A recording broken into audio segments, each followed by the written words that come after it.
Yeah, one of the things, speaking on the subject, everyone's always asking, is AI going to take my job? Is AI going to replace people? What's your thoughts on that?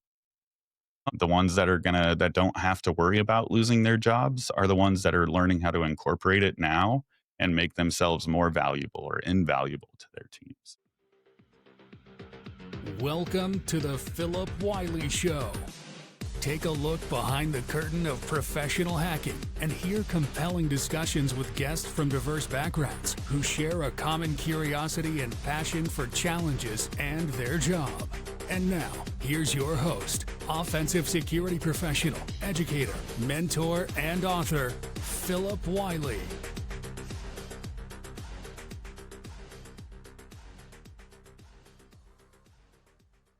Welcome to the Phillip Wylie Show. Today, I'm excited to be joined by Michael Bell from Suzu Labs. Michael has a very interesting background, and one of the hot topics these days is using AI in cybersecurity. And Michael has a very vast background in that, a lot more of a background than what you typically see with folks, because a lot of people getting into AI has been within the past couple years or so, or whenever Chat GPT came about. But Michael's experience goes past that. So I'm looking forward to him going in detail, sharing his background, because I've seen his LinkedIn profile and chatted with him and heard some of his background, but really interested to dig in deeper and learn more. So welcome to the show, Michael. Yeah, thank you for having me, Phil. Yeah, so to kind of just a quick and dirty TLDR of my past is so I started out, I was in the military for a number of years doing some fun stuff in there. And towards the end of that, I started getting into big data and big data analytics, which was kind of the precursor to a lot of this stuff. That's where I got into machine learning and those sort of things. And then when I was still in the military, they had sent me through a bunch of training and, so a number of SANS courses, got to meet a lot of great people and get trained by some really high quality instructors, Joff Thayer being one of them, so got to learn from the greats. GCIH from Johannes was a treat, or GCIA, I should say. And then moved out of the military, transition out and began consulting and really kind of got my feet wet working in the private sector and just fell in love with it. And so I've been doing cybersecurity operations and consulting and vCISO engagements since then, and have just, treated it like a fire hose, for transitioning military people without a whole lot of experience with private sector employment, being a consultant and getting exposure to basically, multiple different environments over a very short period of time and different new problems every single day it's very fire hose. I learn a lot in a very short period of time. But so went through consulting and was providing cybersecurity stuff, and I kept coming back to my big data, teachings and learnings, and started applying that to cybersecurity, and then, obviously AI and ML were big in the last few years. And so started applying it to that, getting interested, and kind of just took off from there. So I built out PlexTrax, Plex AI at one point. And then while I was a consultant, I had also started an AI consulting business line in our previous consultancy. And so, yeah, basically just AI everything. And I like I like learning the new capabilities and tools and things like that AI can do nowadays. It's really opening up the field for new practitioners, helping senior practitioners augment their capabilities and cover gaps that they may have previously had. So yeah, it's a great field, and I'm super happy to be in it. Very cool. So if you wouldn't mind sharing what you do at Suzu Labs, what kind of services you offer? Yeah. So I'm the CEO and founder of Suzu Labs. And so what we do is kind of broken down into two buckets. We provide a whole bunch of traditional cybersecurity services, from penetration testing to GRC audits to, vCISO services. So we'll come in and help build your security programs and help advise your executives on what to do and what not to do, and really just tell the CEO that he actually cannot have a security policy break on his computer. um, but to be serious, it's a great. We offer a lot of those cybersecurity services to really help those organizations that may not have the resources in house. And then in the other bucket, the AI side of the house, super exciting stuff is we kind of took the cybersecurity stuff that we do and extended that methodology and that mindset to how we approached AI. And so, we build, we break, we harden, and we secure AI. So if you need an AI solution built, we have experience and can come in and help identify use case and build those. If you have a new AI product that you're putting in, a SaaS solution or something, and it's giving you headaches or you're not sure if it's secure, we can either help you put it in or break it, hack it and see what it's actually doing. And then, we also do risk assessments on AI feasibility assessments, you know, bias assessments, all of the kind of normal AI metrics and stuff like that you would want to look at. And we found that that's really successful with a lot of these organizations that are just wanting to get into it. And then on the flip side of that, with organizations that have AI initiatives, I think Gartner came out with a report recently that said a majority of them are kind of failing to return on value and return on investment. And so we've helped a number of our customers come in and take those last few steps and really not throw the baby out with the bathwater, so to speak, with their AI projects and get some value out of their investments. So a couple footnotes for the listeners that if you're not familiar with Plextrack is a report writing software used by many pen testing firms as well as internal uh, groups that it does report writing. I've actually gotten to use Plextrack for the first time back like in 2020. I was doing some 1099 pen testing work for a company, and that was my first experience with Plextrack, and this was pre-AI Plextrack. So that's where I kind of got my exposure there. Second footnote for transparency is I work at Suzu Labs. And so to share what the confidence I have in this company was impressed with the capabilities was I only talked to 3 different companies when I was interviewing, when I was preparing for my contract to end at my last job. And once I talked to Mike and his co-founder, Dennis, once I talked to them, saw the things they were doing with AI, pretty much I knew this is where I needed to be because I wanted to learn more about that. And so the capabilities and the things they provide there are pretty amazing because there's not a lot of companies that are providing AI pen testing, but to have that background of traditional offensive security, traditional cybersecurity, along with an extensive AI background is pretty huge because some cases there may be some companies or products that specialize in AI and maybe they miss out on some key features of things that someone with a threat actor mindset would have over someone purely trained to assess AI. Are you saying I have a threat actor mindset? No, yeah, I absolutely agree with you. I think that there's a lot of there's a lot of teams out there right now that are really great or one or the other. You'll have a lot of organizations that are really good at breaking AI and they can come in and do prompt injections and a lot of stuff to kind of show the weaknesses. But then, the recommendations and how to fix it and the business needs kind of fall flat on the other side of that.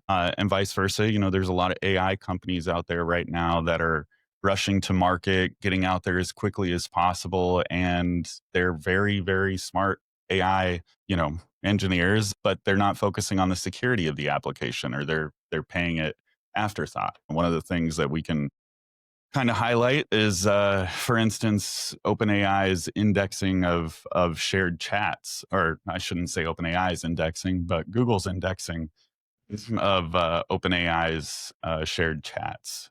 There was a couple months ago where researchers found that you could pull up previously shared chats on Google using just a real simple Google door.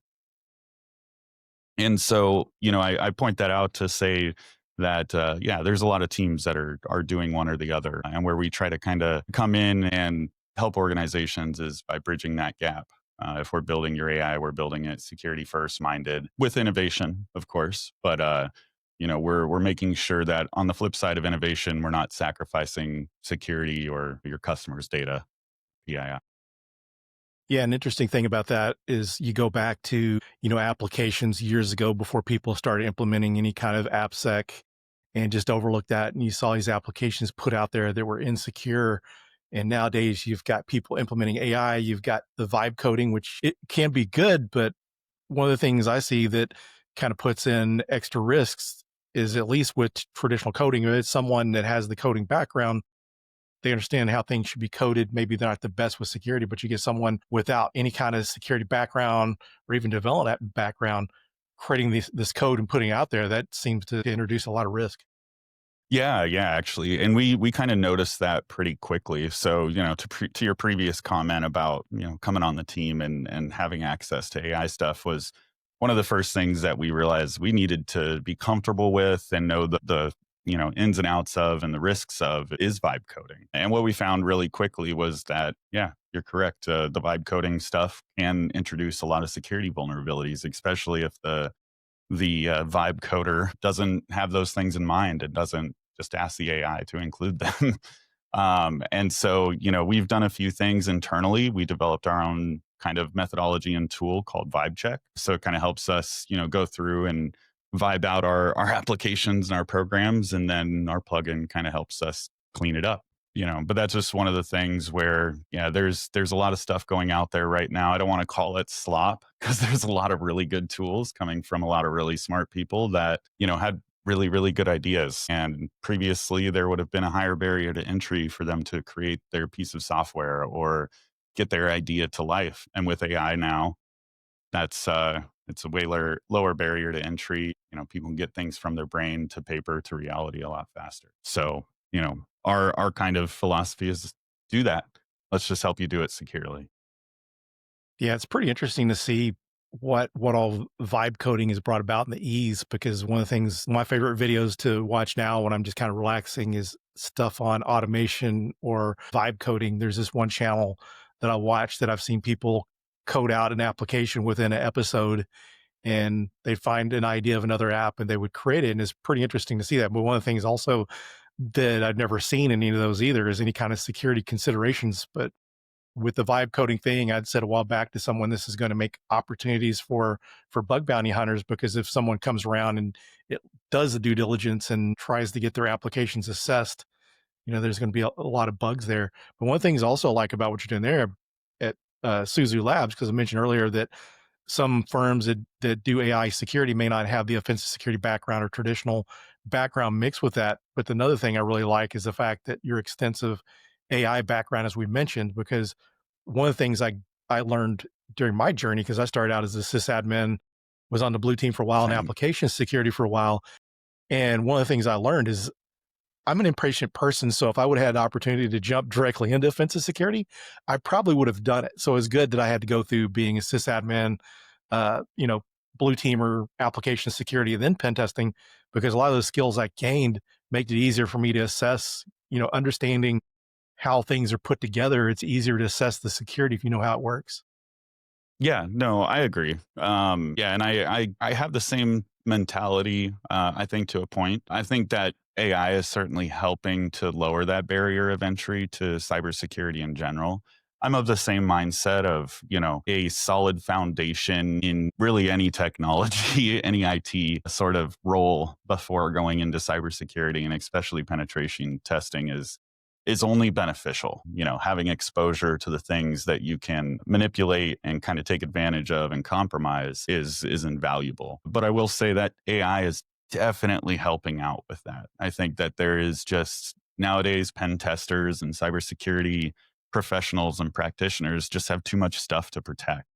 There's too many new technologies out there, too much documentation for most small security teams to handle. For most, pen testers that go on to a job, they're not going to know some random esoteric, dial-up modems vulnerabilities or, those kind of things. And so as long as it's used, responsibly and there's a certain amount of validation done, AI has really helped to augment a lot of pen testers and a lot of cybersecurity professionals, because they can just ask the stupid questions, or they can go find the documents that are buried in a little corner of the internet. And so, yeah, I mean, I think that there's a certain level to have a previous knowledge base to build off of. But for people coming into the industry, I think your first step is just getting in. So use AI, get in, bolster your So skill how do set. you, to kind of build off of the comments you made there, how do you see offensive security changing offensive security in the way we do it?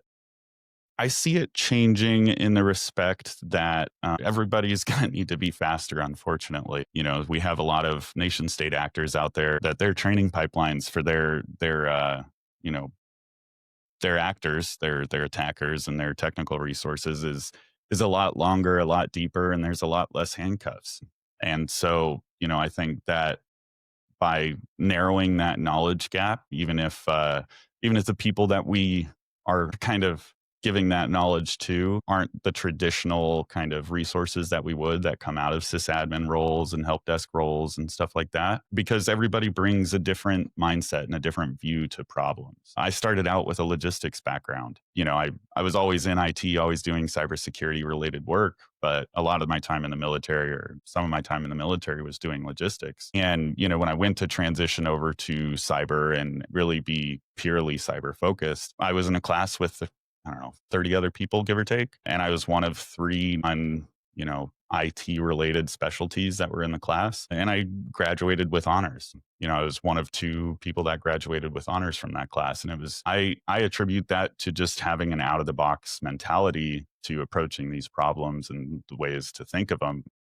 Because a lot of people, that I was in class with that had previous kind of knowledge and stuff, they really struggled to translate and kind of merge their two knowledge sets. But coming in with, an open mind and no preconceived notions for these things really helped kind of cement that knowledge in my brain. And it's just been a perfect transition since then, so to speak. And so, yeah, I would just say that you're your own biggest blocker in really anything that you're doing. So if you're looking to get into cybersecurity, I mean, you talked to Jacob Krell, I think last week, and he's one of my success stories. I saw him and he was really putting it in, but didn't have a lot of experience. He didn't start out doing sysadmin. He didn't start out doing all that kind of stuff. And so, I saw him, kept an eye on him for a while and gave him a chance. And he's proven to be one of the best guys that I could have ever hired, after you, of course. No, but to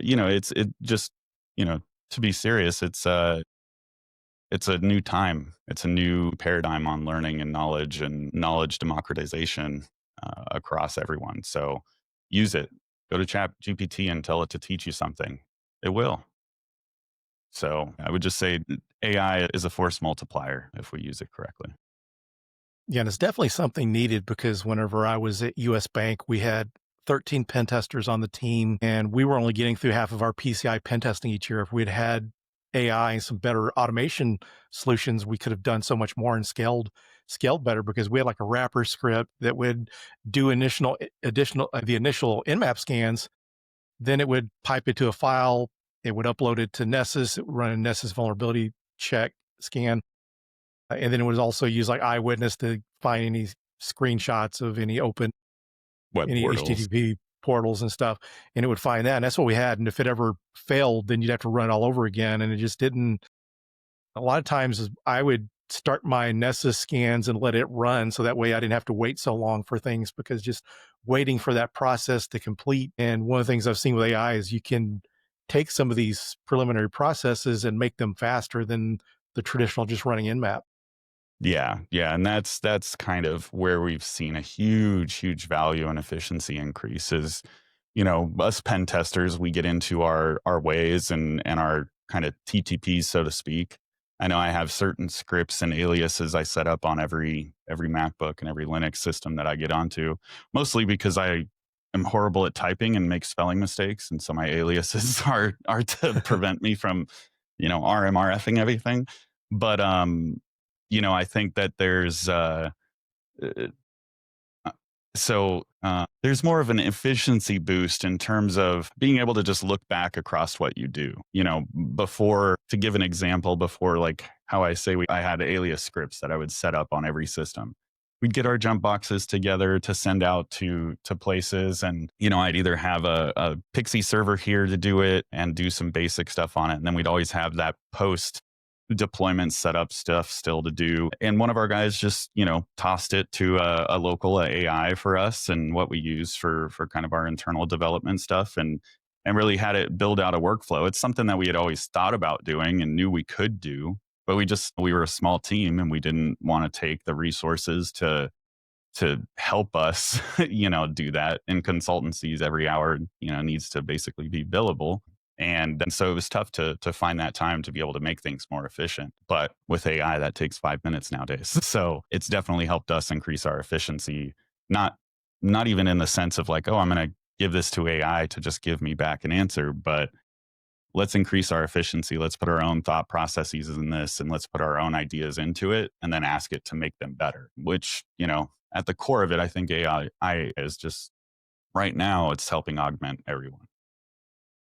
Yeah, one of the things, speaking on the subject, everyone's always asking, is AI going to take my job? Is AI going to replace people? What's your thoughts on that? I'll say a couple of points on that one. The first one, I think, kind of is a little, I would say, controversial, but it's history is we went through major technological shifts as a history or as this country, going from horse and buggy to automobile, the invention of the airplane, those kind of things. There's always huge technological shifts that people are nervous about. They're worried about. I mean, when the car was first invented and publicly accessible, there was rumors that women shouldn't be driving the cars because the jittering or the bumpiness could hurt them or hurt their delicate sensitivities. Not saying that they have those, but that was the reasoning back then.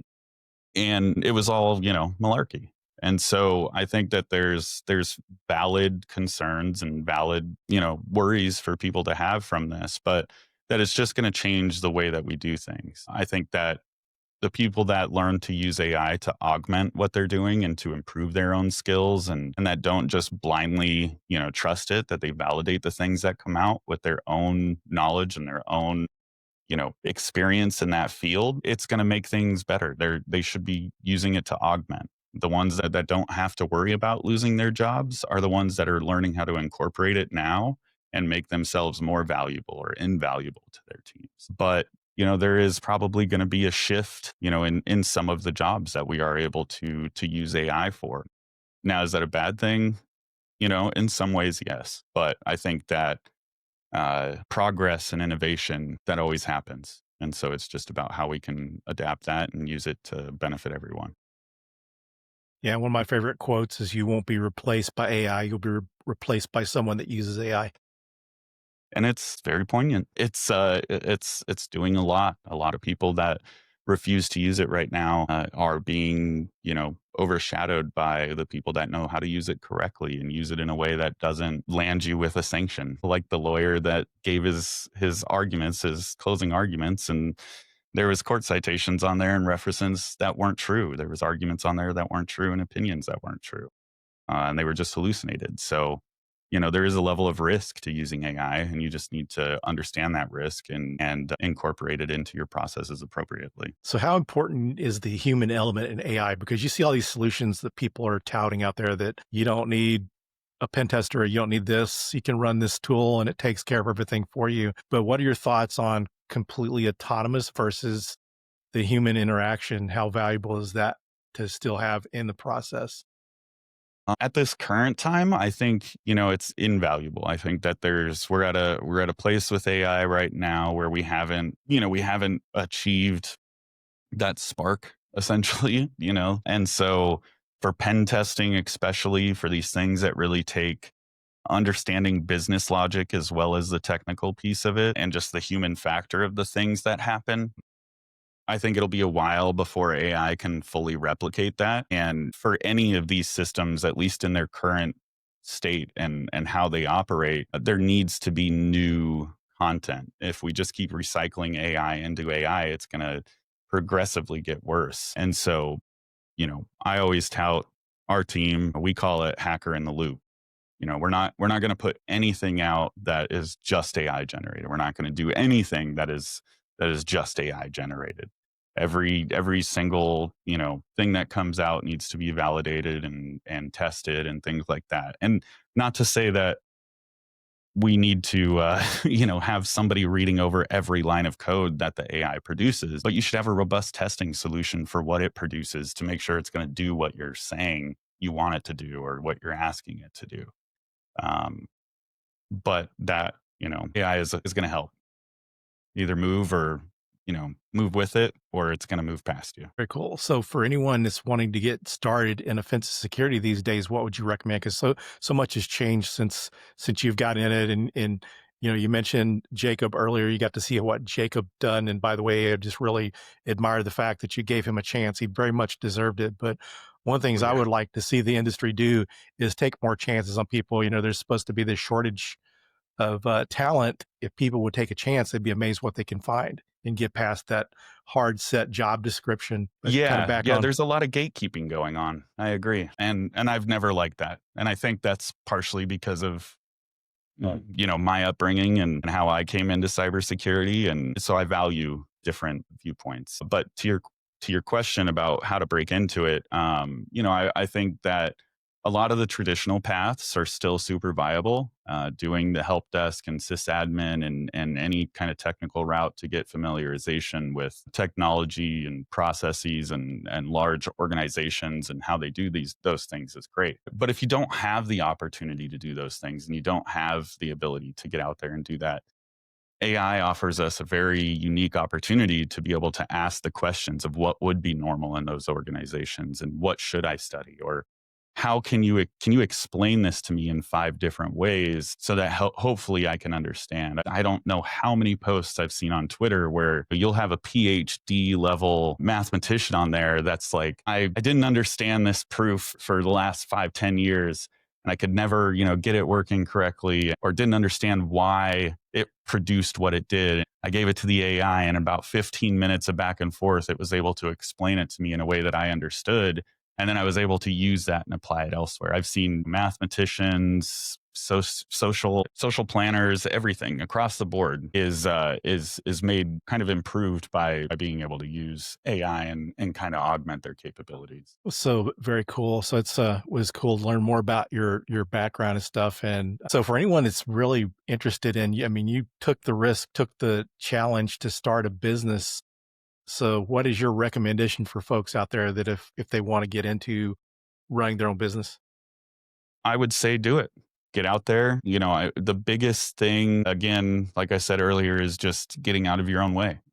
Jump in feet first, get out there. Obviously, have a basis to go off of. But whatever business you're trying to go into, do it purposefully, do it deliberately. If you're going to do it all the way, and really care about your customers at the end of the day. I think that's the biggest thing that I can communicate is just, if you're working in this kind of field where you have customers and people that depend on security because of you, take it seriously and be comprehensive and be thorough. And we get paid enough to do it. Let's make sure we do it right. And so, with starting a business, there's all kind of resources out there online, and even again with AI, business plans, hiring strategies, just, a sounding board. Most of the time you need to go out and find a mentor and an advisor and all that kind of stuff when you're approaching certain industries to try to sell to them.